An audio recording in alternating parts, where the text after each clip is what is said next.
하박국 3장 3절로 15절 말씀. 하나님이 대만에서부터 오시며 거룩한 자가 바란산에서부터 오시는도다. 셀라. 그의 영광이 하늘을 덮었고 그의 찬송이 세계에 가득하도다. 그의 광명이 햇빛 같고 광선이 그의 손에서 나오니 그의 권능이 그 속에 감추어졌도다. 역병이 그 앞에서 행하며 불덩이가 그의 발밑에서 나오는도다. 그가 서신적 땅이 진동하며 그가 보신적 여러 나라가 전율하며 영원한 산이 무너지며 무궁한 작은 산이 엎드려지나니 그의 행하심이 예로부터 그러하시도다. 내가 본적 구산의 장막이 환란을 당하고 미디안 땅의 휘장이 흔들리는도다. 여호와여 주께서 말을 타시며 구원의 병거를 모시오니 강들을 분이 여기심이니까 강들을 노여워하심이니까 바다를 향하여 성내심이니까 주께서 활을 꺼내시고 화살을 바로 쏘셨나이다. 셀라. 주께서 강들로 땅을 쪼개셨나이다. 산들이 주를 보고 흔들리며 창수가 넘치고 바다가 소리를 지르며 손을 높이 들었나이다. 날아가는 주의 화살의 빛과 번쩍이는 주의 창의 광채로 말미암아 해와 달이 그 저소에 멈추었나이다. 주께서 노를 바라사 땅을 두르셨으며 분을 내사 여러 나라를 밟으셨나이다. 주께서 주의 백성을 구원하시려고 기름 부음 받은 자를 구원하시려고 나오사 악인의 지부의 머리를 치시며 그 기초를 바다까지 드러내셨나이다. 셀라. 그들이 해오리 바람처럼 이르러 나를 흩으려 하며 가만히 가난한 자 삼키기를 절구하나 오직 주께서 그들의 전사의 머리를 그들의 창으로 지르셨나이다. 주께서 말을 타시고 바다 곧 큰 물의 바도를 밟으셨나이다. 우리가 살펴보는 이 말씀 안에도 등장하지만 성경 말씀은 하나님의 계시의 말씀입니다. 하나님이 사람하고 언론해서 이건 이렇게 하도록 하자라는 것이 아니라 하나님이 정한 법칙이라는 그 법칙을 우리가 모르고 있을 때 알려주시는 것입니다. 그래서 하늘이 어떻게 창조되고 땅이 어떻게 창조되었는지 인간은 모릅니다. 그걸 과학이라는 것으로 증명하려고 애를 쓰지만 그건 한계가 있는 겁니다. 그런데 하나님께서는 이 천지 만물을 창조하신 주인이시다 보니까 천지 창조가 어떻게 되었는지를 말씀하고 사람이 어디로부터 왔고 또 어떻게 되고 어디로 가는지를 말씀하시는 거예요. 여기에 우리가 하나님 나 싫어요 할 수 없어요. 그 한 예가 하나님이 오라 그러면 갈 수밖에 없는 존재가 우리 인생인 거예요. 자, 그런 부분을 하박국이가 이 말씀 가운데 깨닫는 거예요. 본인이 하나님 앞에 원망 섞인 말, 하나님 이럴 수 있습니까? 이스라엘이 상대적으로 저 갈대아인가 바벨론보다 조금 더 의롭지 않습니까?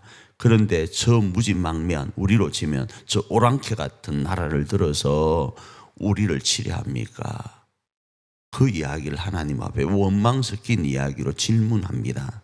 그때 하나님께서 하나님이 어떠하게 하시겠다를 말씀하시는데 그 말씀의 소리를 듣고 난 이후로부터 이 3장의 말씀으로 그 하나님을 노래하는 거예요. 노래하는데 우리가 조금 전에 읽은 것처럼 시적 표현이다 보니까 이러하지 그 하나님의 일하심에 대해서 어마어마한 위엄을 느낀 거예요. 경외심을 느낀 거예요. 두려움을 느낀 거예요.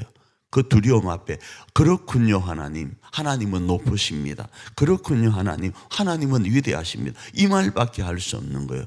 아니 하나님 그래도 요건 조금 이런 것 생각할 때 아닌 것 같은데요. 하나님 이렇게 하는 것보다는 또 조금 이렇게 더 하는 게 나을 것 같은데 단지를 거는 것이 아니라 오직 하나님이 하신 일에 대해서 영광만 돌리는 것이 우리 이 하박국 3장 부분의 내용인 겁니다.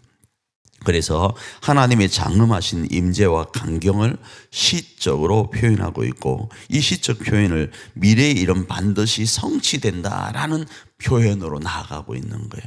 아, 하나님이 말씀하셨으니까 계시니까 되는구나. 그리고 독자들로 하여금 매우 긴박함을 느끼도록 하고 있는 거예요. 아, 정말로 하나님이 이렇게 하시는구나를 느끼더라고요. 그러면서 오늘 조금 이걸 분해해 보면 1절로부터 3절의 내용까지와 4절로부터 7절 그리고 8절로부터 15절, 16절 정도까지의 내용을 세 가지로 말씀을 할 수 있는데, 하나는 1절로부터 3절은 하나님의 자비를 이야기해요. 이 자비가 왜 등장하는가 하면 이스라엘을 회복시키는 그 내용이 어디에 근거를 두고 있는가? 하나님의 자비에 근거를 두고 있다 이겁니다. 두 번째로 4절로 7절은요, 하나님의 권능에다가 초점을 두는데, 하나님의 심판은 하나님이 행하시는 그 일들은 어떤 것인가? 권능 가운데 있다라는 거예요. 그 권능을 가지고 8절로부터 16절에 하나님을 심판하신다라는 거예요. 이건 어떤 사이클을 가지고 있습니다. 과거 이스라엘 백성들이 애굽으로 들어갈 때 하나님은 우리가 볼 때는 이스라엘이 애굽에서 종로로 타는 것으로만 생각하지만, 하나님은 이스라엘을 보존하려고 출애굽이 아니라 입애굽하게 하셨어요. 그리고 430년입니다. 우리가 지난번 퀴즈 때 나온 것처럼 1446년이 이스라엘이 출애굽한 연도이니까 그로부터 430년을 더하면 1800 얼마, 계산 안 합니다. 1800 얼마가 뭐요? 입애굽한 날짜가 되어지는 거죠. 그래서 그 입애굽한 날짜로부터 430년 동안 하나님은 하나님의 뭘로요? 은혜요, 자비로, 그 다음에 인애를 가지고 이스라엘을 보존하십니다. 그래서 70명이 들어갔던 이스라엘 백성들이 약 200만 명이 되어서 나오는 것 아니겠어요? 보존하시니까. 자, 그 보존하심을 가지고 하나님께서는 이스라엘을 억압했던, 이스라엘을 완전히 크게 보존하셨던 그 모습 가운데 있지만, 이스라엘을 억압했던 애굽을 뭐합니까? 권능으로 심판하시는 거예요. 자, 심판하시는 모습이 여러분 보십시오. 출애굽에서 앞에 홍해가 막고 있어요. 이건 불가능합니다. 진퇴양난이라 그러죠. 앞에는 뭐가 있고요? 홍해가 있고, 뒤에는 누가 있죠? 애굽 군대가 쫓아오는 상태 속에 있는데, 하나님은 권능으로 심판하시는데, 그 어려움의 환경을 하나님은 이스라엘로 복이 되게 하시는 거예요. 어떻게 합니까? 이스라엘은 통과하고 이 애굽의 군대는 그 안에서 멸망당하게 하시는 거예요. 만일에 그 군대가 멸망당하지 않았으면 계속적으로 이스라엘을 괴롭히는 존재가 되었을 겁니다. 왜요? 돌아올 수 있는 길이 있거든요. 이스라엘이 홍해를 건너갔지만 애굽은 다른 경로를 통해서 200만 명이라는 그 노예들을 잡으려고 했을 거라 이겁니다. 그런 부분은 오늘 우리의 삶에도 마찬가지입니다. 하나님은 우리를 향하여 노하기를 더디하시며 오늘도 인애와 자비와 은혜 베푸시기를 원하십니다. 그리고 그 속에서 우리를 보호하실 때에 하나님의 권능으로 우리를 보호하십니다. 이걸 믿으시길 바랍니다. 그리고 우리를 향하여 대적하고 있는 이들을 향하여 강력한 심판의 날을 허락하십니다.